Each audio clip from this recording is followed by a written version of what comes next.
नमस्कार दर्शकों, प्रिय दर्शकों, आज हम आपके लिए एक दिल को छू लेने वाली कहानी लेकर आए हैं, जिसे सुनकर आप भावुक हो जाएंगे। ये कहानी आपके जीवन में सकारात्मक बदलाव ला सकती है। आज की हमारी कहानी का शीर्षक है त्याग और सच्चाई की प्रेरणादायक कहानी। प्रिय दर्शकों, ये वीडियो देखना आपके लिए बहुत जरूरी है। प्यारे दर्शकों, आपसे गुजारिश है, ये वीडियो लास्ट तक देखें। प्रिय दर्शकों, गांव के किनारे पर एक छोटा सा मिट्टी का घर था, जिसके चारों ओर आम, नीम और पीपल के पेड़ अपनी छाव फैलाए हुए थे। इस घर में सावित्री और उनका बेटा अर्जुन रहते थे। अर्जुन बचपन से ही अपनी मां का दुलारा था और उसके जीवन का हर उद्देश्य अपनी मां की खुशी और देखभाल से जुड़ा हुआ था। सावित्री एक साधारण लेकिन अद्भुत महिला थीं, जिनकी मेहनत और ईमानदारी के किस्से पूरे गांव में मशहूर थे। उन्होंने अपने पति के गुजर जाने के बाद अकेले ही अर्जुन को पाला था और उसे हर कठिनाई से बचाया था। हालांकि अब सावित्री बूढ़ी हो चुकी थी। उनकी झुर्रियों से भरे चेहरे पर जीवन के अनुभव और संघर्षों की गहरी छाप दिखाई देती थी। कुछ समय से उनकी तबीयत बिगड़ती जा रही थी। डॉक्टरों ने बताया कि उन्हें एक गंभीर बीमारी हो गई है, जिसका इलाज समय पर न हुआ तो हालात और बिगड़ सकते हैं। इलाज के लिए बड़ी रकम की जरूरत थी, जो अर्जुन के पास नहीं थी। अर्जुन का दिल यह सोचकर बैठ जाता था कि उसकी मां को तकलीफ हो रही है और वह कुछ नहीं कर पा रहा है। वह दिन रात सोचता कि कैसे पैसों का इंतजाम किया जाए। गांव वालों ने सहानुभूति दिखाई, लेकिन उनकी मदद सीमित थी। अर्जुन के पास अपनी मां को बचाने की जिम्मेदारी का बोझ था और इस कठिन समय में भी वह उम्मीद नहीं छोड़ रहा था। अर्जुन के पास अधिक पैसे नहीं थे। वह दिन रात मेहनत करता था। कभी खेतों में काम करता तो कभी दूसरों के घरों में छोटे मोटे काम करके पैसे जुटाने की कोशिश करता। लेकिन अपनी मां की बीमारी के इलाज के लिए जो रकम चाहिए थी, वह अर्जुन की मेहनत से कभी पूरी नहीं हो सकती थी। मां की हालत बिगड़ती जा रही थी और समय कम था। हर दिन उसकी मां का कमजोर होता चेहरा देख अर्जुन का दिल दुख से भर जाता। आखिरकार एक दिन उसने एक बड़ा फैसला किया। उसने ठान लिया कि वह अपनी सारी संपत्ति बेच देगा, चाहे उसे खुद को कितनी भी कठिनाइयों का सामना क्यों न करना पड़े। यह फैसला आसान नहीं था, क्योंकि उसी घर और खेतों से अर्जुन की सारी यादें जुड़ी थीं। वह वही घर था जिसमें उसने अपने पिता के साथ बचपन बिताया था। वही खेत जहां मां ने मेहनत कर उसे बड़ा किया था। लेकिन अर्जुन के लिए उसकी मां की जान सबसे ऊपर थी। अर्जुन ने अपने खेत बेच दिए, जिनमें उसकी मां ने अपनी जवानी के सबसे खूबसूरत दिन मेहनत करते हुए बिताए थे। उसने अपना छोटा सा घर भी बेच दिया और रहने के लिए एक पुरानी झोपड़ी में शिफ्ट हो गया। यहां तक कि उसने अपने सबसे प्यारे पुराने बैल भी बेच दिए, जिनके साथ उसका बचपन बीता था। अर्जुन के पास अब केवल अपने मां के इलाज की उम्मीद बची थी। जब उसने पर्याप्त पैसा इकट्ठा कर लिया, तो वह सावित्री को शहर के एक बड़े अस्पताल ले गया। अस्पताल पहुंचते ही डॉक्टरों ने जांच की और बताया कि सावित्री को एक दुर्लभ बीमारी है, जिसका इलाज संभव है, लेकिन इसके लिए एक विशेष दवा की आवश्यकता होगी।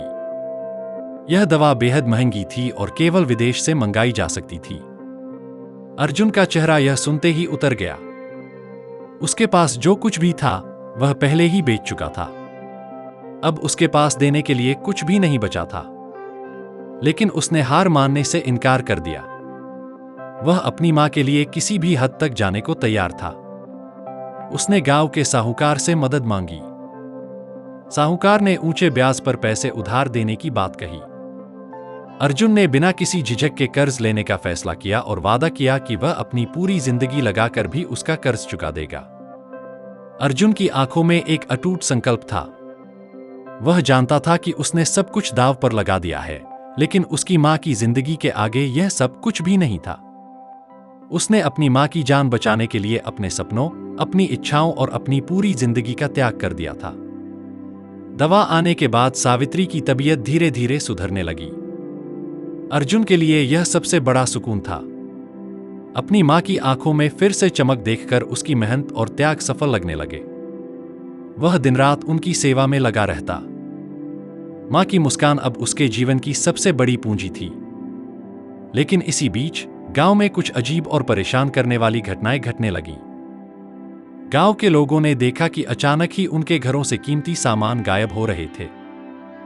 किसी के घर से गहने चोरी हो गए तो किसी के घर से पैसे। ये घटनाएं रात के अंधेरे में होती, जब सब सो रहे होते। पहले तो लोगों ने सोचा कि यह किसी बाहरी चोर का काम होगा, लेकिन धीरे धीरे घटनाएं बढ़ने लगीं।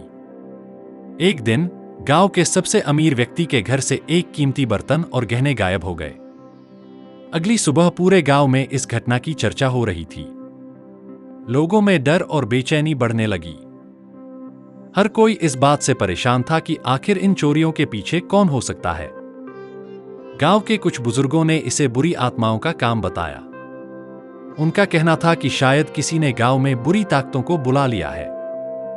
कुछ और लोग इसे बाहर के चोरों की करतूत मानते थे, जो गांव में घूम घूम कर लोगों को निशाना बना रहे थे। अर्जुन इन सब बातों को सुनकर चुप रहता, लेकिन उसे भी ये घटनाएं परेशान कर रही थीं। उसने सोचा कि इन अजीब घटनाओं के बारे में कुछ करना चाहिए। गांव के सरपंच ने एक बैठक बुलाई, जिसमें सभी ने मिलकर इस समस्या का हल खोजने की कोशिश की।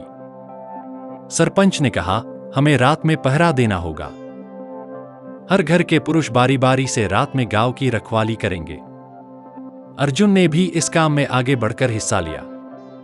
वह रात में गांव के चारों ओर घूमता और हर छोटी बड़ी चीज पर नजर रखता। लेकिन चोर बहुत चालाक थे। हर बार किसी न किसी तरह चोरी हो ही जाती और कोई सुराग नहीं मिलता। धीरे धीरे लोगों का शक उनके ही गांव वालों पर जाने लगा। कुछ लोग एक दूसरे पर उंगली उठाने लगे। गांव का माहौल दिन पर दिन और भी तनावपूर्ण होता गया। अर्जुन को यह देखकर चिंता होने लगी कि लोग आपस में लड़ने लगे हैं। सावित्री ने उसे समझाया, बेटा, सत्य और धैर्य से काम लो। हर सवाल का जवाब मिलेगा, लेकिन किसी पर बेवजह शक मत करना, यह गलत होगा। अर्जुन ने उनकी बात दिल से ली और ठान लिया कि वह सच्चाई का पता लगाकर रहेगा। गांव की ये अजीब घटनाएं एक बड़ा रहस्य बन चुकी थीं और अर्जुन ने मन ही मन कसम खाई कि वह हर हाल में इसका रहस्य सुलझाएगा।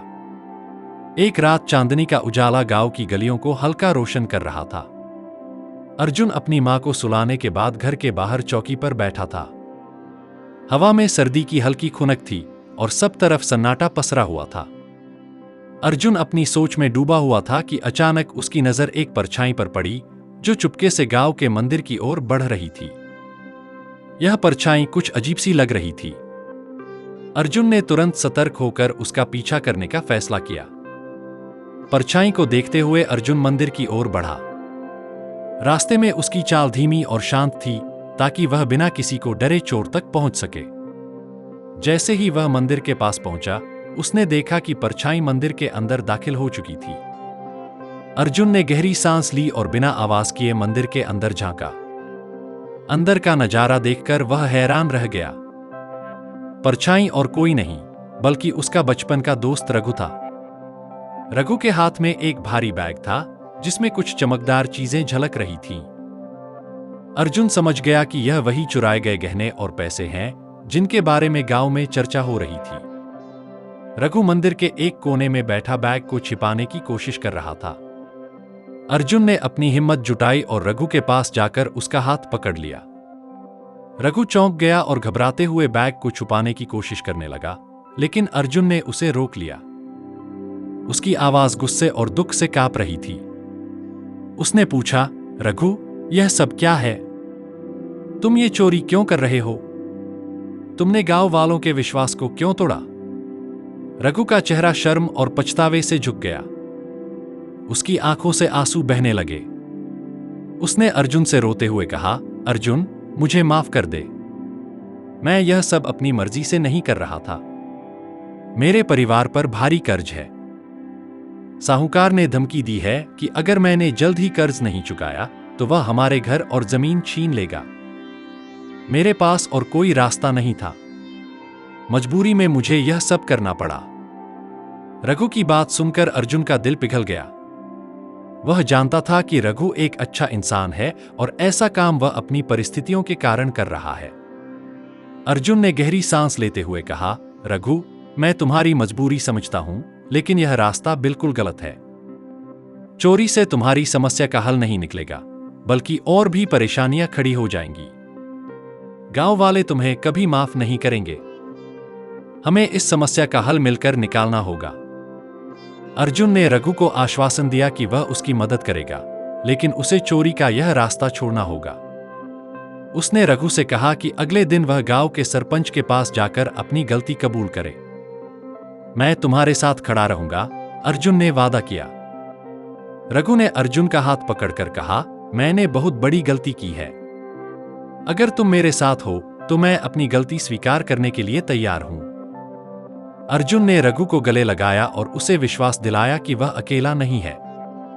अर्जुन ने रघु की समस्या को हल करने का दृढ़ निश्चय किया। अगली सुबह वह रघु को लेकर गांव के सरपंच के पास पहुंचा। सरपंच गांव के मामलों में निष्पक्ष और समझदार माने जाते थे। अर्जुन ने रघु की पूरी कहानी विस्तार से सुनाई, कैसे कर्ज और साहूकार की धमकियों ने उसे गलत रास्ते पर चलने को मजबूर कर दिया। अर्जुन की ईमानदारी और रघु की पश्चाताप भरी आंखों ने सरपंच को सोचने पर मजबूर कर दिया। सरपंच ने तुरंत गांव की पंचायत बुलाई। गांव के सभी लोग एकत्रित हुए और अर्जुन ने उनके सामने रघु की गलती और उसकी मजबूरी दोनों रखी। उसने लोगों से विनती की कि रघु को एक मौका दिया जाए ताकि वह अपनी गलती सुधार सके। सरपंच ने कहा, गलतियां हर किसी से होती हैं, लेकिन सच्चाई को स्वीकार करना और माफी मांगने का साहस हर कोई नहीं दिखा पाता। रघु ने अपनी गलती मान ली है और हमें उसे सुधारने का अवसर देना चाहिए। गांव वालों ने सरपंच की बात मानी और रघु के कर्ज का कुछ हिस्सा माफ करने का फैसला किया। साथ ही उन्होंने रघु को ईमानदारी से काम करने और अपने परिवार की स्थिति सुधारने का मौका देने का निर्णय लिया। गांव के कुछ बड़े किसानों ने रघु को अपने खेतों पर काम करने की पेशकश की ताकि वह अपनी आय से बाकी कर्ज चुका सके। यह देखकर रघु की आंखें भर आईं। उसने गांव वालों से वादा किया कि वह कभी भी उनकी उम्मीदों पर पानी नहीं फेरेगा और अब से मेहनत और ईमानदारी से अपने परिवार की देखभाल करेगा। जब अर्जुन ने यह पूरी बात अपनी मां सावित्री को बताई तो उनकी आंखों में गर्व की चमक आ गई। उन्होंने अर्जुन को गले लगाते हुए कहा, बेटा, दूसरों की मदद करना सबसे बड़ी भक्ति है। यह इंसानियत का सच्चा धर्म है। लेकिन हमेशा याद रखना, अपने उसूलों और ईमानदारी से कभी समझौता मत करना। चाहे कितनी भी कठिनाइयां क्यों न आए, अपनी सच्चाई और मेहनत के रास्ते पर अडिग रहना। सावित्री की इन बातों ने अर्जुन को और भी प्रेरित किया। उसने मन ही मन ठान लिया कि अब वह अपनी मेहनत और ईमानदारी से न केवल अपना जीवन फिर से संवारने का प्रयास करेगा, बल्कि दूसरों की मदद करने का भी हर संभव प्रयास करेगा। उसने अपनी मां के इलाज के लिए साहूकार से लिया हुआ कर्ज चुकाने के लिए दिन रात मेहनत शुरू कर दी। गांव वालों के बीच अर्जुन और रघु की दोस्ती की मिसाल दी जाने लगी। यह घटना गांव के लोगों के लिए भी एक प्रेरणा बन गई। उन्होंने सीखा कि जब एकजुट होकर किसी समस्या का सामना किया जाए तो कोई भी मुश्किल हल की जा सकती है। अर्जुन और रघु ने अपनी मेहनत और दृढ़ निश्चय से यह साबित कर दिया कि ईमानदारी और सही रास्ते पर चलने का फल हमेशा मीठा होता है। गांव में एक बार फिर शांति और सद्भाव लौट आया और हर कोई एक दूसरे की मदद के लिए तैयार रहने लगा। कुछ महीनों बाद सावित्री पूरी तरह स्वस्थ हो गई। अर्जुन ने अपनी मेहनत से अपनी खोई हुई जमीन और घर वापस हासिल कर लिया। उसने गांव वालों को सिखाया कि साथ मिलकर किसी भी कठिनाई का सामना किया जा सकता है। इस कहानी से हमें यह सीख मिलती है कि कठिन परिस्थितियों में भी सच्चाई, मेहनत और दूसरों की मदद करने का जज्बा हमें जीवन की सबसे बड़ी चुनौतियों से पार करा सकता है। अगर ये वीडियो आपको प्रेरित करे तो इसे लाइक करें, शेयर करें और चैनल को सब्सक्राइब करना न भूलें। अगली बार फिर मिलेंगे एक नई प्रेरणादायक कहानी के साथ। तो हमें इसी तरह अपना प्यार और सहयोग देते रहिए। मिलते हैं आपसे अगली कहानी में, जो न केवल रहस्यमयी होगी बल्कि आपके दिल और दिमाग को प्रेरित करने वाली भी। अंत में, हमारे साथ जुड़ने और इस यात्रा को खास बनाने के लिए आपका दिल से धन्यवाद।